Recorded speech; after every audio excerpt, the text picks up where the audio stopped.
This is the Relentless Podcast. My name is Christine. I'm a small business owner and student of success. I have become obsessed with talking with other entrepreneurs about their strategies, struggles, tactics, and routines. One of the key qualities that all of these individuals have in common, their ability to be relentless. Hey guys, welcome back to another episode of the Relentless Podcast. I just finished a conversation. It is the day before Thanksgiving, and someone that I know from high school, Andrew Vose, was in town for the weekend. He has built a very successful real estate business down in Florida. He's worked in Colorado, and he's had a lot of different business ventures that we dive into. Knowing that he is also a fan of personal development, we kind of get into some different strategies that people can use across any business. And it was just really fun catching up with him. So here's the conversation.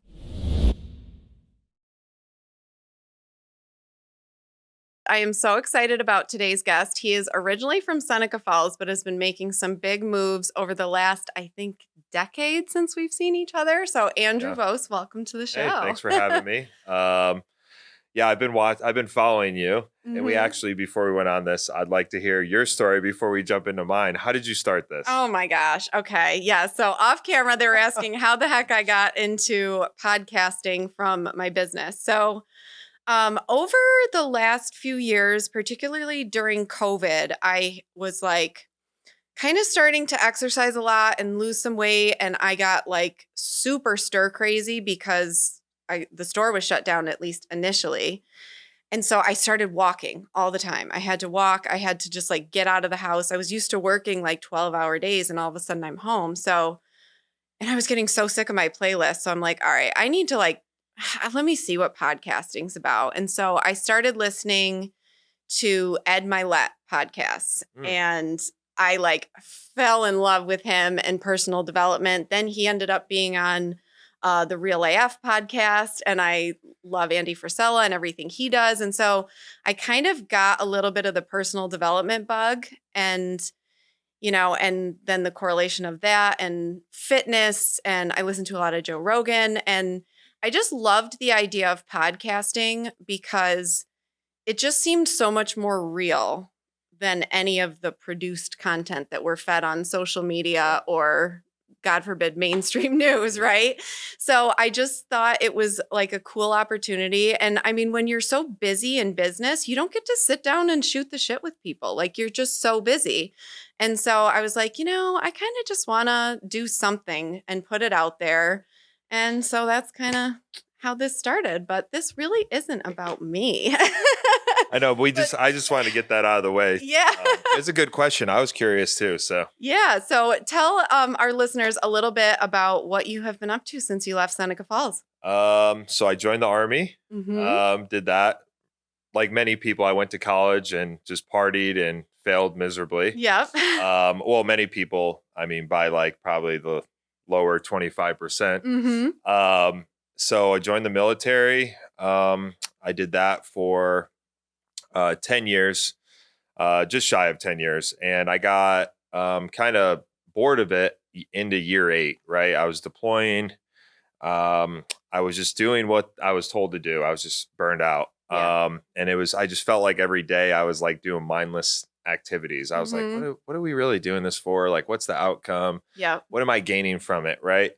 Because there's a sense people are like, well, I don't want to be selfish, but I'm like, yeah, you kind of do have to be a little selfish with your self. Right. And I'm like, okay, so what am I getting from it? And then I got introduced to entrepreneurship or network marketing. Really, it was network marketing. It was a travel company. You should be here. It's called Dream Trips. I'm sure everybody saw it. I was traveling. I had this blue sign.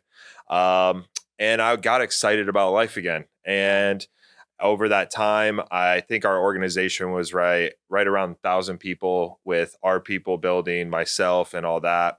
And I was like, man, this is what success looks like, right? Like having fun, traveling, personal development. That's when I got involved in it, because we would go to these conferences and I just hear all these 7, 8, and 9-figure people speak. Yeah. And they had a lot in common, but one of the major ones is they all read books. They all went to personal development conferences, right? They were all we were talking about the other day, Sophia and I, they all have in common faith as well, right? So I'm like, okay. And I wasn't really strong on my faith, and I've been kind of in and out with it over the past couple of years, but they all personal development. So I got excited about that. I was making more money than I was in the military, and it was on autopilot. Really, all I had to do was show up, talk to people about travel, smile, hand them a margarita, and say, let's go. Let's go on vacation. And so that was my first dive into business. Okay. But it really wasn't my business, right? Because I was getting out of the Army. I started flipping homes. I really sucked at flipping homes. Real estate, and I'll talk about this here. Real estate's kind of been a fun ride for me. It's been up, down, up, down. Yeah. And now it's down. Yeah. So it's just been very interesting. So I started flipping homes, and I didn't know what I was doing. And I had 2 partners, and I ended up, don't ever do this. I borrowed money from friends and family and credit cards. Oh boy. Yeah. Worst possible decision you could do. Always go get a private or hard money loan. Yeah. Don't use somebody else's money. Yeah. But I was $200,000 in debt, right? Because we got these houses, we were flipping them. My partners at the time didn't really, I thought they were assets. Really, we didn't know what we were doing. Yeah. Plain and simple. So I looked up and I was like, shit, that's a lot of, can I cuss? Oh, absolutely. Okay. All right. I was like, shit, like, I'm like so far in debt. I got to pay these people back. So I withdrew all the money off my credit cards and I paid everybody back. And then it was just and at that time, the travel company went belly up. Okay. So like due to like some international stuff, like people were just working the system and then they got so far behind and they stopped paying us for 6 months. So I was like, shoot, I didn't really control this. Right. I helped build this. Right. But I didn't control the full narrative. And it was, and control's like one of my big like whys now. Right. I don't know if anybody's ever done it. We learned it at the conference we just went to, but the 7 levels of why. And it came down to control, like that I just want to be in control, and I wasn't in control then. So found myself in all this debt. And if I'm over talking, let me know. No, not at all. I took a government job and moved out to Colorado from Florida because I was living in Florida at the time. I got out of the Army, took a book publishing job. I was as an acquisitions editor. I don't know why they picked me for that. I would read like the first 10 pages of all these books that would come in, and I would be like, oh, this sounds good. This sounds good. This is not. Yeah. It was very strange. But I got a ton of experience. I kind of learned more about writing and books and stuff. So it was a good experience. But I moved out to Colorado and I took a government job doing the same thing I was doing in the Army. They just paid me about $30,000 to $40,000 more per year. So I was like, okay, they're just paying me to do the same thing. But I was still like empty, right? I was like, okay, this is kind of boring. Yeah. I was traveling all over Europe, which is super fun. But that's how I got into real estate. So, so then fast forward 5 years, I've been doing real estate 5 years and it's been interesting. Yeah. And whereabouts are you right now living? I am in Florida, Pensacola, Florida. Okay. I had to think about it because I don't know.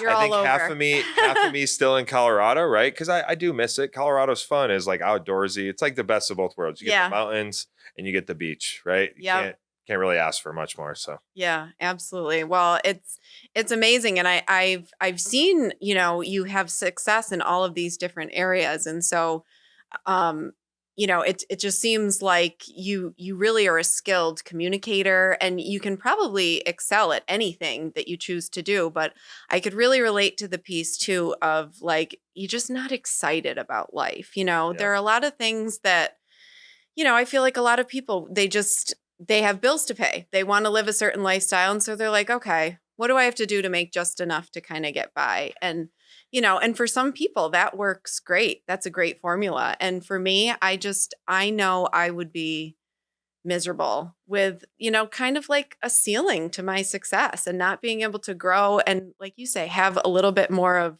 control over my life. Yeah. Although, here we're coming out of a pandemic. And like you said, real estate's down, the economy's down. There's a lot of things that are out of our control. We're basically in a recession. But nobody's calling it that, but we basically are there. The current and I'm not a fear, I'm not trying to instill fear if anybody watches this, but an apple's an apple. It is what it recession is. Recession is recession, right? Yeah. And I like the name of your podcast, Relentless, because real estate's been down. It's been like, it's almost, one of my coaches told me, so I have a Tony Robbins coach, or I Mhm. did.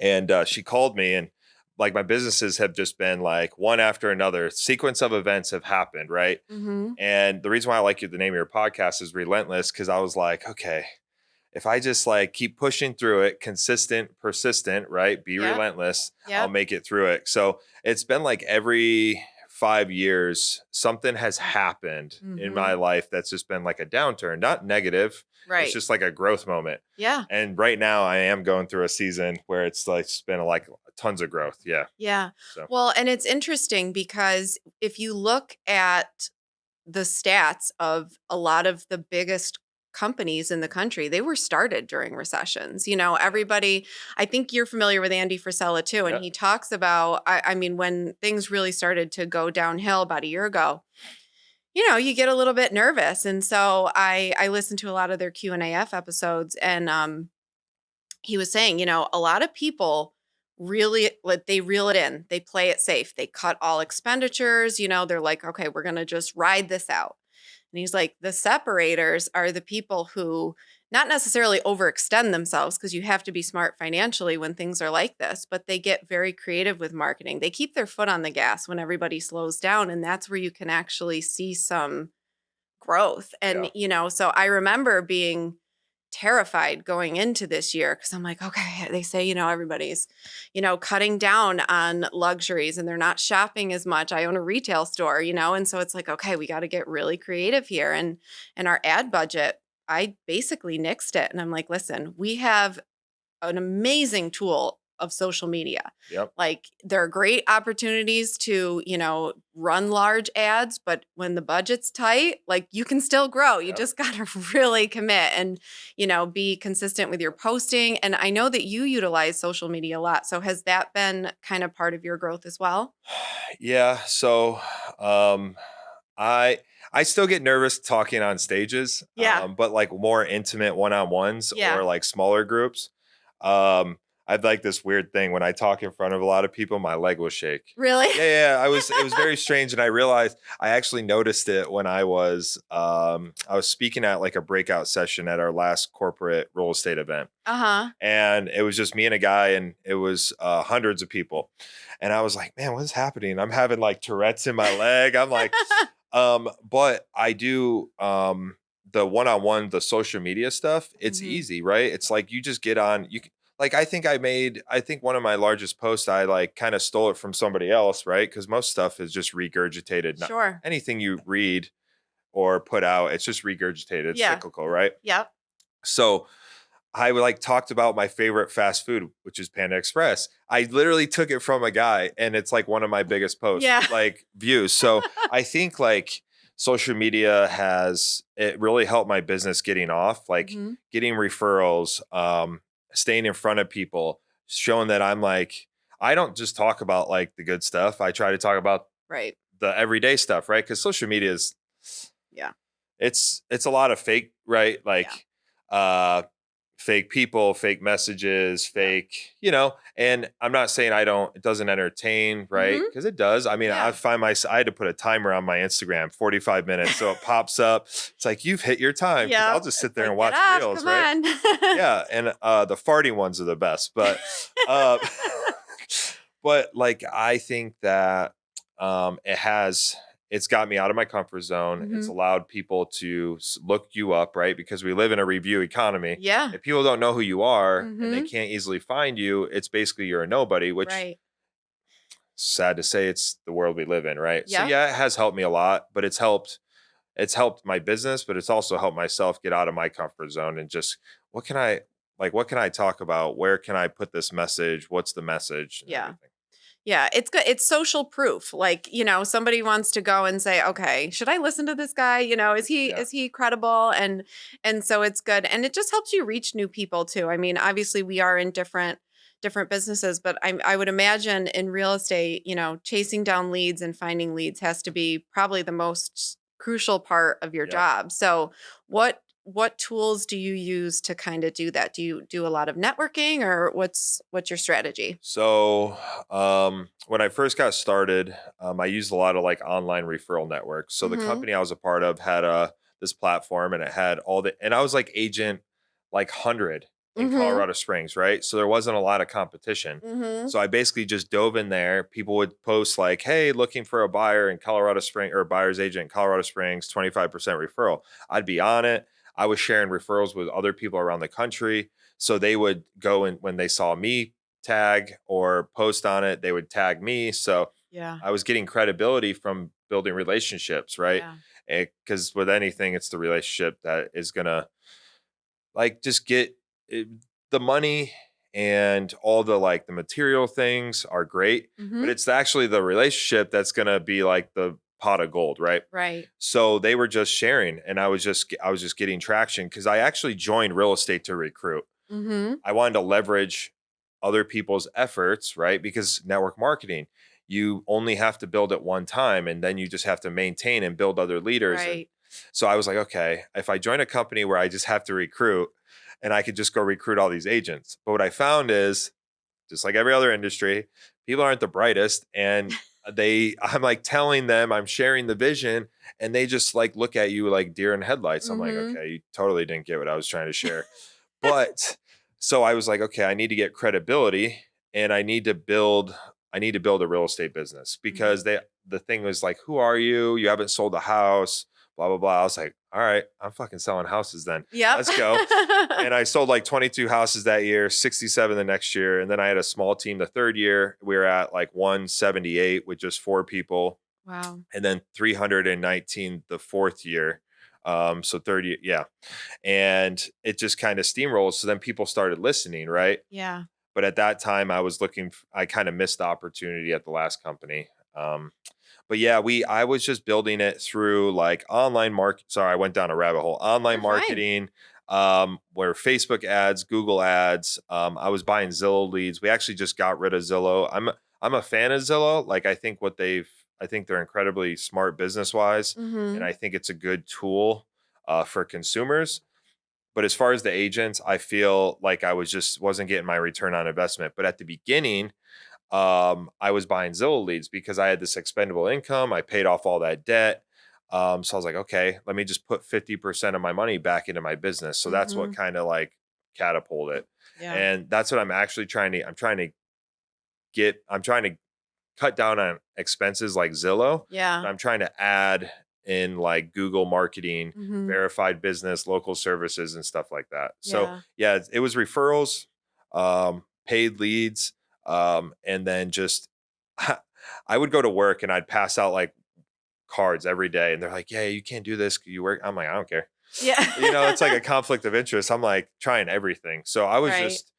I would try stuff for like 90 days. I'd make phone calls. I would door knock. I'd do open houses. So I kind of did it all. And it worked at that time because it was the year before COVID. Once COVID took off, I don't know, that was like my best year. Yeah. So much money was made. Well, everybody realized that if they were going to be stuck at home, they need a better home. Yeah. Like it was a great campaign for real estate.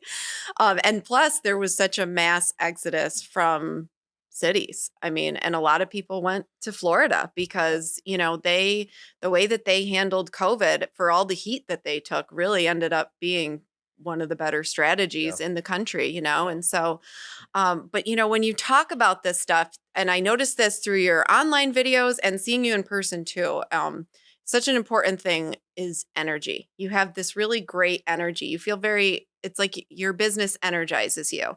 So where does that come from? Is it that you're passionate about your work, about, making money, about impact? Is it all of it? Where does that come from? I would probably say all of it, right? And I used to be, and I'm realizing this now, right? That I was so driven by money, right? I was like, Mhm. because it was more so like the lifestyle Sure. and like I love traveling. Mhm. And so I'm realizing that it can't be like the center focus. It Right. can be an outcome, it can be like all that. So Absolutely. that's kind of what my refocusing is now. Yeah. Uh I had like some realizations the last Tony Robbins we went to. I was like, okay, so what is my driving factors? Like what's your why, right? Yeah. and yeah, money's in there, right? Because I think you got to have money to live, right? Absolutely. And if you Can't don't make have money, it's impact without it. stressful, right? Yeah. Like, and I mean, I'll just share an experience. I'm selling one of my houses in Florida to kind of like get even on some stuff, right? Do I Okay. want to sell it? No. Yeah. Does it hurt a little bit? Yeah. Mm-hmm. Right. But it's like, I'm like, okay, well, at least I'm fortunate enough to have that property to sell. And I'm not, you get what I'm saying? Like, I Yeah. have these assets that's kind of keeping me Yep. there. Right. Yeah. So I like building stuff from the ground up. It's with the right people, it's been really fun, right? Mm-hmm. So like when I first started in real estate, I had the right people. It was just really me, and I had a great transaction coordinator. As it started getting bigger, I realized that the people are really, really important. The who, Mm-hmm. not how, right? If you've ever read that book, it's an Mm-hmm. amazing book. But I was trying to do the how with the wrong who's. So the Right. last like couple years, not saying they're bad or anything, we just didn't have this like synergy. So business looked great on the outside, but like it wasn't that great, right? Yeah. So um, what I'm realizing is like when you build it with somebody great Mm-hmm. or something, which at that time it was just me and my TC, and she's amazing, Bonnie. If you ever hear this, you're awesome. She basically helped me do 100 transactions in 2 years. Like if Wow. she just without her, I wouldn't have been able to do it. Yeah. So yeah, I mean, I get energized from building it from the ground up. The relationships, like just closed on a house for a client in 2 weeks in Florida, and they like invited me to their wedding, right? And I'm like all this tough guy. I'm like, oh, thank you, right? Trying to just be like, but Yeah. really, I was like, damn, I got in my car. I was like, okay, so they're like super grateful, Yeah. right? And Yeah. so I think it's like moments like that Yeah. I like really I took advantage of, right? Yeah. Wasn't grateful for. So I think that's important. So the impact, the relationships, of course, the money is good. Um, yeah. Well, and how do you either attract the right people or how do you bring people on and kind of convey the mission and the standards? Because that's been one of the hardest things for me. I mean, I've been very lucky. We've found all of our people organically. We're very small, but um I've never this was my first time really leading people, and it just I didn't have training in it. I wasn't really sure, and I'm like, "Oh yeah, they get it." And then, you found out like, "Oh no, you got to be really clear." And sometimes I feel myself getting frustrated because I hold myself to a very high standard, very high. And so it's like, how do I hold these people to the standards that I want while still giving them grace and room to grow and develop themselves? Because I want them to develop too. This isn't like, how can you help me get wealthy? Like, I want us to be wealthy. I want us to succeed. So how do you attract people and how do you kind of convey your mission? Um, you, I think it's been, I wouldn't say it's easy. Or I think it's been very simple for me to attract people that I've attracted bad people and I've attracted good people, right? Mm-hmm. And sometimes I've probably been the bad person or I've been the great person in the Right. situation. So Yeah. I'm not trying to single or Yep. anybody out, leave myself out, but I think, I think I try to be as authentic as possible, right? I'm Mm-hmm. human, but I mean, everything I put on social media, like the cussing or the dumb stuff I talk about, I actually love Panda Express. I'll eat it like 3 or 4 times a week. Yeah. Like I'm not just like BSing So you're people, right? authentic. Yeah, yeah. Yeah. So I think the more authentic you are, you'll just attract more of what you are, right? Mm-hmm. That's the same thing with like money. So if you're a good person with money, you'll be a greater person with money. If you're a shitty person with money, you'll just Yeah. be worse, Yeah. right? It just magnifies who you Yeah, are. Yeah. exactly. So I think attracting the people, I'm just like a no BS guy. So when it comes to like my agents and stuff, so Yeah. I think they like that. Yeah. That's And I'm great. always there for them and they know like it's like my pro and con. Um, and I know we all get it because we're all in business. I'm freaking glued to this phone, right? And Mm-hmm. I'm like answering calls and texts, and I'm like sometimes not even listening to the things around me, right? Yeah. But I think it's like a pro in business is just being there. People know that they can contact you. Yeah. Yeah. Being approachable for Yeah. sure.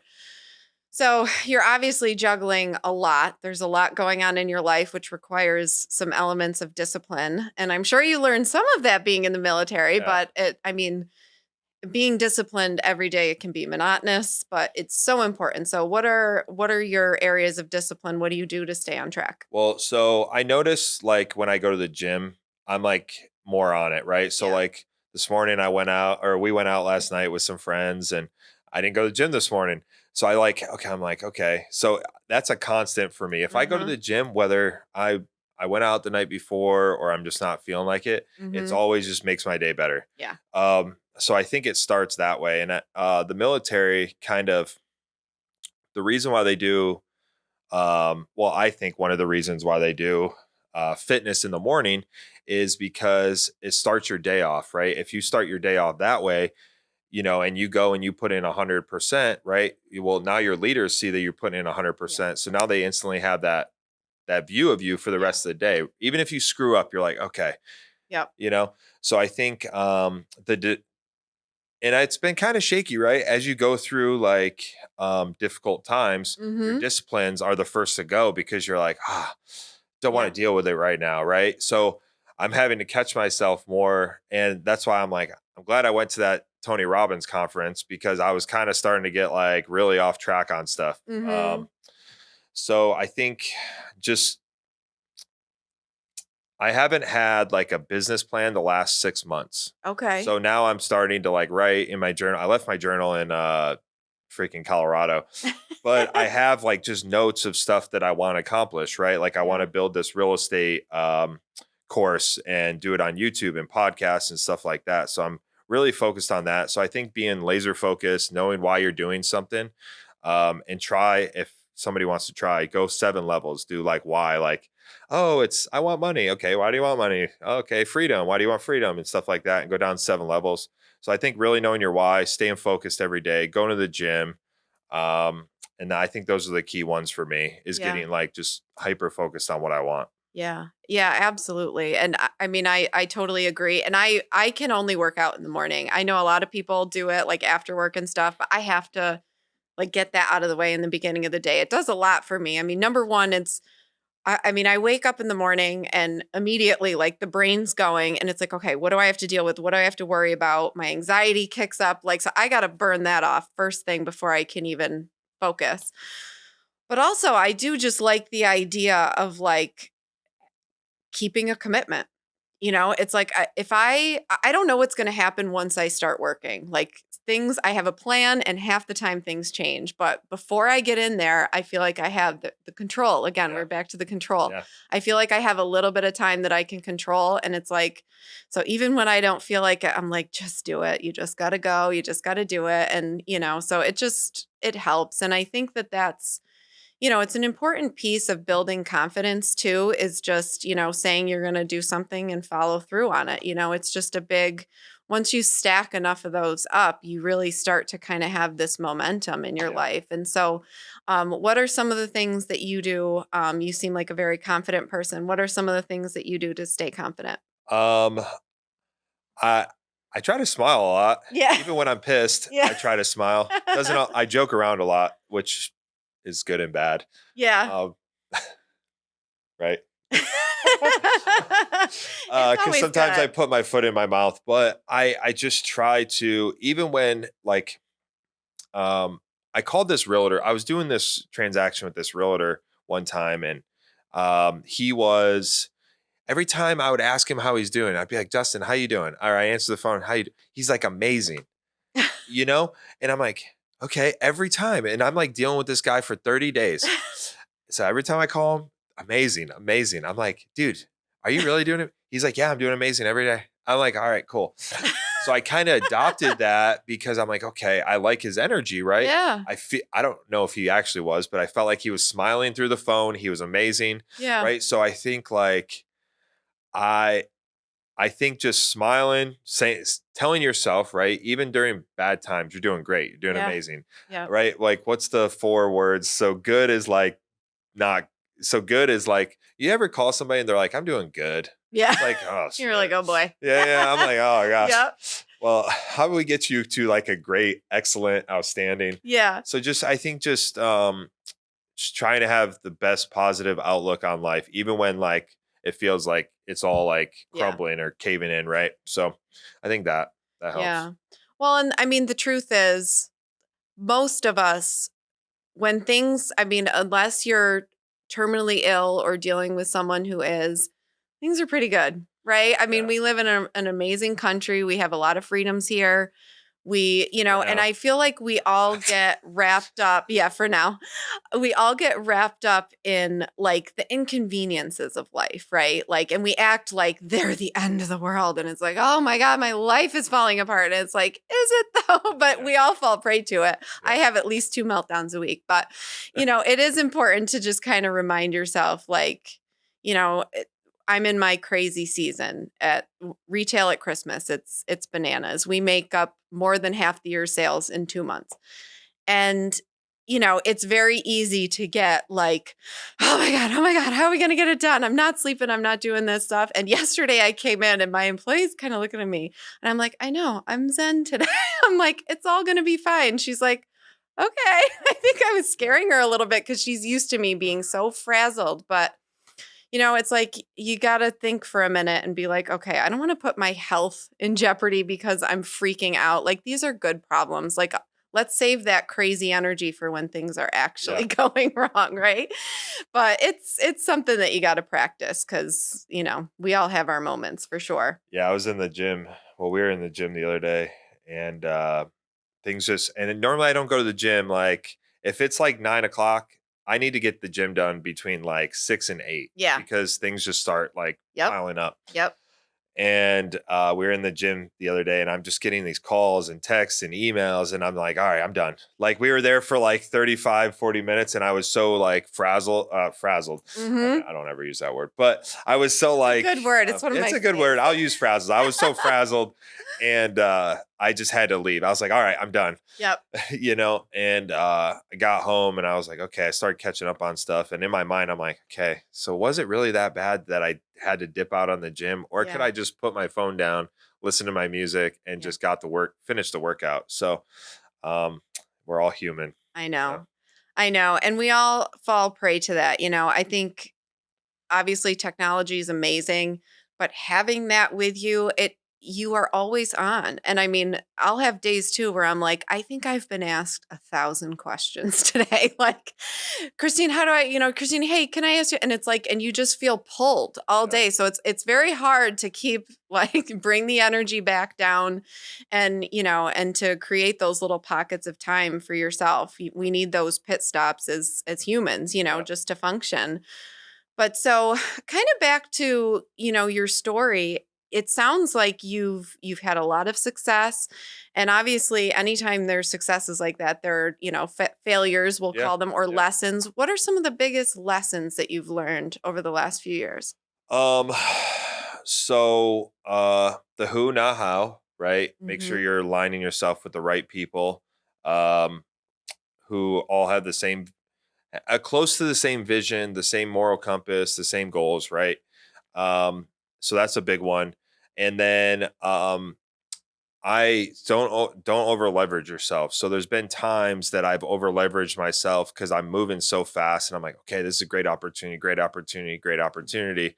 And I'm not really doing my due diligence, right? Right. I'm basically going on trust and faith of what my mentors or other people I respect in their various industries. Yeah. So I think just doing due diligence, don't over leverage yourself. I agree with you. If you're in a space that requires a lot of marketing, I would double down on it in a more strategic, affordable way, right? Yeah. But there's like, I put like a big chunk of money in this trading platform, right? And I was Mhm. doing it because everybody was doing it. Mhm. Then I knew like they were having success. They were making like, it was crazy. It was like 15 to 35% returns a month Oh my gosh. on your money, right? And I put a large chunk of money in there. And then a couple months later, I'm like, I pulled some money out because I wanted to test the system. I want to make sure I could get my money out. Yeah. A couple months later, it went shut down. Yeah. And I haven't been able to pull money out for a year, right? So I kind of learned my lesson on that. Like, don't Mhm. over leverage yourself. If Yeah. you're going to invest in something, invest what you can afford to lose, Right. not the whole thing. Yeah. And then I think just I think staying committed to the daily disciplines, right? Because Mhm. it's easy. Have you read Ed Millett's One More book? Yes. Yes. Yep. So I think it's a great book. If people haven't read it, you should read it. And it breaks in a chapter, it breaks down the 24-hour day, and it breaks it down. And he says, well, you and I don't have the same 24/7, Right. right? The Because mini days. yeah, Yeah. I have triple the days you do. Yeah. And I think when I was on it, I would basically, without even doing it, it was like subconsciously happening. I would time block what I was doing for each section of like Yeah. business or my life that day. So I think lesson learned is like I live off my calendar. So have a plan every day. Like Yeah. look at it on Sunday. I've been doing really well with this lately, looking at my schedule on Sunday. And then I've used to stack people so close that I would get burned out really fast by like Right. 1 or 2 in the afternoon. So I've been giving myself breaks, or I've been saying no to stuff. Like we're in a really big push growing our brokerage around the country. We're in 9 states right now. We'll be in 20 by the end of the year. Wow. And we're at like 6,200 agents. And so I'm really focused on that. But so I'm like, okay, what do I got to do? I know what I have to do to build this, but I've been really good not overstack, not over like burning myself out. I'm like, no, we can wait till Friday to have that conversation, right? Yeah. Instead of just doing it immediately. So Yeah. Well, and I love the saying no is a complete sentence, because that yeah, it's so hard it's a to, good one. especially when you start, getting traction and opportunities do present themselves. You're like, I don't want to miss out. I don't want to miss Yeah, out. FOMO. But you can Yep. like find yourself spreading yourself so thin that you're not giving 100%. You're not even giving 50% to all of these things, And so it is difficult to kind of, just say, okay, for the next 3 months, I'm going all in on this. And it's important to be able to commit yourself fully, because if you're only giving a piece of yourself to this one thing and somebody else is giving 100%, they're gonna beat you. Yeah. And I don't know about you, but I'm very competitive. So it's hard. It's hard to say no. And I'm kind of in a season of my life where I don't have much of a social life. I have almost a non-existent social life. This is my social time, and it's like when I'm working, I love the people that I work with. We have a lot of laughs. It's not like, that we're just always working and it's, grind or anything, but it takes a lot for me to break my routine. I'm like an old woman. I'm in bed by 9 o'clock because I'm up at 4. And, if some people are like, oh, do you want to come out for drinks with us? And I'm like, oh, I want to get up early. And I'll just be like, no, thank you so much. Don't stop asking. But, Yeah. and it's like, and I have to do that. And I carry a little bit of guilt about it. I'm not as close with people as I used to be. It's And lonely so at the top, though. or in the middle. Yeah. I'm definitely not at the top yet, but it's like I just have to remind myself, like, listen, I'm committing to this, and I'm hoping that like I'm making these investments now, and hopefully I will have more free time later. And I know it may never come, everybody's like, you never know, you only live once and blah blah blah, and I'm like, I get it, but I'm so focused right now on building a life where I mean, growing up, I watched my mom struggle. She was a single mom, and she worked her butt off, and she started with very little, and when she retired, she was doing very well. But it took work, but I remember thinking to myself, like, I don't want to be worrying about how I'm going to pay bills. Like that kind of worry is just I didn't want to do that, and I want to be able to impact other people. And you can't do that if you're stressing about money. We always say, oh, don't talk about money. It shouldn't be your first thing. But it's like, it's definitely got to be part of the equation if you want to do anything substantial with Yeah. your life. Right. So, I mean, is impacting people and making a difference kind of a piece of the puzzle for you? I mean, I like people. Yeah. People are interesting. I probably I can relate that I was at my best when I was saying no more. Like Yeah. wasn't going out, wasn't doing stuff, right? Mhm. Because waking up hungover is not like Not fun. I like woke up this morning, I was like, man, this sucks. I was like, but it was like just saying no more. I agree with you. And the people that I mean, if you're one of these people that say like, oh, you only live once, don't like work your whole life, blah, blah, blah. It's probably because you gave up on your dreams and you're just settling, right? Because Yeah. like that's kind of what I would, if somebody said that to me, it would be very hard for me not to say that directly to their face, Yeah. right? I probably would, Yep. depending on the setting. But yeah, I mean, I like to dream big, chase big. And some I'm like a red personality where I don't really strategically plan stuff out sometimes. I'm more of an action taker. Yeah. Um, so I don't know where I was going with that, but yeah. Well, so Andrew, so what's next? Are you a goal setter? Do you have like a 5-year plan? Do you have, or are you just kind of going like quarters at a time? I am right now, I'm trying to figure out what we're going to be doing with our real estate team. Am I going to just basically condense it down to a select few, very limited Mm-hmm. amount? Am I getting rid of it altogether? And kind of, I've been thinking about it all this week. Just like what that's going to look like. So, I'm back in personal production, which is good. I actually enjoy it, right? Like the Mm-hmm. negotiating and talking with the clients and the agents and stuff like that. So I'm focused on building that real estate business back up. Because when I was in Colorado, I was thriving. When I got back to Florida, I went into full dad mode because I had my daughter. Well, I have her every other week, but I had her for a full, basically a year by myself, right? I had Okay. help from other family members and stuff, Yeah. but basically it was just her and I, right? Yeah. Um, so I didn't build my business there. Like I would take referrals here and there. Mm-hmm. So I'm really focused on building the business back up, doing the mortgage. So we added mortgage and title to it as well. Okay. So kind of just having that one-stop shop ecosystem where a client can come through and we can walk them through the whole process. And we know what level service they're going to get. And Yeah. that's outstanding service, right? Yeah. So that's kind of my focus. I've been contemplating rewriting my book, adding more stories and details in it. Because one of my friends, she's been a successful book publisher for her books, and she was like, "Man, this is good, but I feel like there's like not enough meat in here. Like Okay. you kind of like told the story half-assed."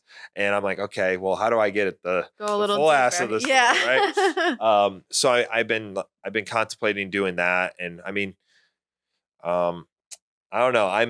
Um I'm pulling back on like the real estate investing right now because Mm-hmm. I was trying to go really hard at it, right? Like Airbnbs. And right now Airbnb market's down. So Right. I'm trying to pivot some of those properties into long-term investments. But those are my 5-year plan. I don't know. A boat, jet, I don't know. That would be cool. Just keep executing, Yeah. right? Well, is there anything, we have a lot of people that listen to the show that are self-employed, they have teams below them, they're trying to make something of themselves in their life. So what advice would you give to people that are kind of just starting out? Yeah. So you mentioned something about only giving 50% did you see Alex Hermosi's video about this? No. So he's an entrepreneur, him and his wife, they do very, very well. So he took like this gym model and Okay. now he shows gym owners how to crush it around the country. And then he Okay. built like acquisitions.com, stuff like that. But anyways, he was on his video and he's like, all right, well, I have 7 streams. He's like, this is why I don't believe in the 7 streams of income for people right out the gate, is because so he took a full glass of water and he spread it 7 different ways in 7 different cups, right? And he's like, okay, you see how I only have 20% here or Mm-hmm. 10% here, 10% here, whatever Yeah. the percentage is. Yep. He's like, but imagine if I took all of those cups and just went all in on one cup. So that would be my advice is go all in on one cup, right? Yeah. Like really just dive into it. And that's kind of what got me away from, I mean, I was thriving when I was all in on real estate, right? Right. Like making stupid money. Like it Mhm. wasn't, I don't even, so I think that's what I'm kind of trying to get back into Yeah. is just the all in on real estate and Yeah. the other stuff, the other noise. Yeah, you can do it on the side, but treat them more like hobbies, right? Yeah. Until you're ready to go all in with it. And then Right. don't treat it like a hobby, right? Right. And then really commit. Yeah. Yeah. Yeah. So go all in on one thing. So, Yeah. I know. Definitely don't listen to those catchy slogans that you see on social media. Cause I mean, it's one of those things. It is true. A lot of millionaires and successful people do have multiple streams of income, but it didn't start that way. Yep. They got really great at that one thing first and then Yep. invested or diversified. Yep. So, well, this has been awesome. Yeah. It's been so nice catching up with you. And guys, if you enjoyed this episode, feel free to like, share it, and we'll see you next time. Thanks for watching and listening. Be sure to follow us on all the socials: YouTube, TikTok, Instagram, and Facebook.